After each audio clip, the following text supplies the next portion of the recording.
वैसे तो पाकिस्तान से रिलेटेड कोई भी पॉजिटिव न्यूज़ तलाश करना दुनिया का मुश्किल तरीन काम होता है, और अगर सेंट्रल गवर्नमेंट की बात की जाए तो मतलब आटे के अंदर नमक तलाश करने के बराबर है। लेकिन आज सुबह जब मैं न्यूज़पेपर पढ़ा था तो मैंने एक पॉजिटिव न्यूज़ देखी, जो मुझे लगता है कि आप सबके ऊपर बिलखसूस सिंध की आवाम तक पहुंचाना बहुत जरूरी है। सिंध गवर्नमेंट ने एक व्हीकल एक्ट 2026 के अंदर एक तरमीम मंजूर करवाई है, जिसके तहत तमाम गाड़ियों को अब थर्ड पार्टी इंश्योरेंस कराना लाजमी। अगर आपने ये इंश्योरेंस नहीं करवाई तो ना आप अपनी गाड़ी रीसेल कर सकते हैं, ना ट्रांसफर कर सकते हैं, और ना ही उसके ऊपर टोकन टैक्स पे कर सकते हैं। अब सवाल कि थर्ड पार्टी इंश्योरेंस क्या है। मान लेते हैं कि आपकी गाड़ी है, आप एक पार्टी हो गए और आपकी गाड़ी की वजह से किसी का हादसा हो जाता है, किसी कोई जख्मी हो गया, किसी की डेथ हो गई, किसी गाड़ी को नुकसान पहुंच गया, और वो आपके ऊपर एक चार्जशीट फाइल करता है। वो कहता है भाई मुझे इसका मुआवजा दिया जाए। वो मुआवजा बनता है 5 लाख रुपए। तो क्या आप अपनी जेब से देंगे?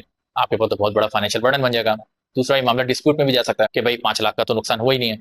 हुकूमत सिंध ने इस बर्डन को रिड्यूस करने के लिए थर्ड पार्टी इंश्योरेंस इंट्रोड्यूस करवाई है। मतलब अगर आपकी गाड़ी से नुकसान हो गया तो थर्ड पार्टी यानी इंश्योरेंस कंपनी ये मुआवजा पे करेगी। आपने सिर्फ इतना करना है कि इस इंश्योरेंस कंपनी को पूरे साल का एक फिक्स्ड प्रीमियम पे करना है, जिसके तहत वो इंश्योरेंस आपकी गाड़ी की हमेशा वैलिड रहेगी। हुकूमत सिंध ने इसके कुछ स्लैब्स डिफाइन किए हैं, जैसे अगर आपकी गाड़ी की वजह से किसी की जान चली गई तो 7 लाख रुपए पे होंगे। अगर आपकी गाड़ी की वजह से किसी को इंजरी हो गई, जख्मी हो गया, तो 5 लाख रुपए पे होंगे। तो एक बहुत बड़ा फाइनेंशियल बर्डन है जो आपके ऊपर से उतार दिया गया है। आपने सिर्फ और सिर्फ प्रीमियम पे करना है। और सबसे बड़ी बात यह है कि ये तमाम मुआवजे विदाउट कोर्ट में जाए बगैर पे होंगे। मतलब आपको कोई अदालत की कार्रवाई नहीं बर्दाश्त करनी, ना आपको कोर्ट कचहरी के चक्कर लगाने हैं, बल्कि जब जैसे ही हादसा होगा कोई इंश्योरेंस क्लेम डालेगा और उसको फौरन से वो पैसे मिल जाएंगे। आप भी बरी जमा हो जाएंगे और वो भी बरी जमा हो जाएगा। इसके वैसे तो बहुत से फवायद हैं, और याद रखिएगा कि दुनिया भर के अंदर गाड़ियों की इंश्योरेंस कराना बहुत जरूरी होता है। इसके बगैर आप सड़कों पर गाड़ी नहीं ले जा सकते।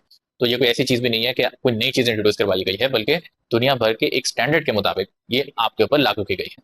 एक बड़ा फायदा ये होता है कि एक तो आप रिस्पॉन्सिबल होकर गाड़ी चलाएंगे। क्यों? क्योंकि आपको हमेशा यही डर रहेगा कि भाई मेरी गाड़ी से कोई हादसा रवाना हो जाए, क्योंकि बहरहाल जिसका हादसा होगा वो क्लेम तो डालेगा, और उस क्लेम के लिए आपको कुछ ना कुछ तो कार्रवाई करनी पड़ेगी। तो इस डर से भी आप चलाएंगे। दूसरा, आप प्रीमियम पे कर रहे हैं, तो एक कुछ ना कुछ भले छोटा सा ही, लेकिन एक फाइनेंशियल रिस्पॉन्सिबिलिटी आपके ऊपर है। और दूसरा ये कि वो गाड़ियां जो कि बहुत पुरानी हो चुकी हैं, यानी जिनको देख के कहा जा सकता है कि इनसे तो हादसा होना ही है, उनकी रिडक्शन हो जाएगी। वो सड़कों से हटना स्टार्ट हो जाएंगी, क्योंकि उनको इंश्योरेंस नहीं हो सकती। आमतौर पर 5 साल पुरानी गाड़ियों की इंश्योरेंस बहुत मुश्किल से होती है। तो ऐसे में वो जो गाड़ियां हैं जो कि अनफिट हैं, जो कि जिनकी सर्विस सही तरह नहीं हो सकती, जो कि किसी भी हादसे का सबब बन सकती हैं, वो भी सड़कों से हटना स्टार्ट हो जाएंगी। और कराची जैसे शहर के अंदर ऐसी गाड़ियों का हटना बहुत जरूरी है, जहां हादसे रोज बरोज होते रहते हैं। तो ये एक अच्छा कदम है। आपकी इंश्योरेंस को ट्रैक करने के लिए एससीसीपी ने एक पोर्टल भी बनाया है, ताकि वो तमाम गाड़ियां जिनकी इंश्योरेंस हो चुकी है उनको ट्रैक किया जा सके कि हाँ वो सही है या नहीं, कोई फ्रॉड नहीं करेगा। एससीसीपी ने हुकूमत पंजाब से ही बोला है कि सिंध को फॉलो करते हुए वो भी अपने सूबे के अंदर इसको नाफिज करे, क्योंकि ये एक अच्छी चीज है।